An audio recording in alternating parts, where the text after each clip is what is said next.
Garage door opener safety sensor wires getting damaged or frayed can totally mess up your whole setup and even make your door unsafe, so you gotta fix or replace those wires as soon as possible. Alright, here's the deal. First off, unplug your garage door opener to keep things safe before you touch any wires. Like, seriously.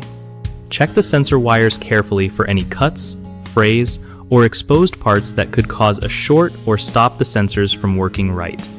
If you spot any damage, you can either patch it up with electrical tape if it's minor, or swap out the whole wire if it looks really bad.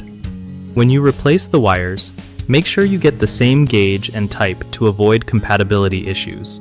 Run the new wires neatly along the same path as the old ones to keep everything tidy and avoid future damage.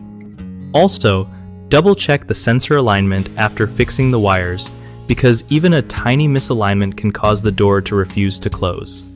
Test the sensors by waving something in front of them after you reconnect everything, just to be sure they're working correctly. Remember, a working safety sensor is key to keeping kids, pets, and yourself out of harm's way. One of the biggest mistakes people make with garage door opener safety sensor wires is ignoring small frays until they cause a full breakdown that usually leads to frustrating door malfunctions. Fix that by checking your wires regularly and addressing any damage right away. Another common issue is using the wrong type of wire when replacing sensors, which can cause signal problems or shorts. Always match the original wire specs exactly. Lastly, a lot of folks forget to properly secure the wires after replacement, leaving them loose where they can get snagged or damaged again. Make sure to clip or tape them down tight along the wall or frame.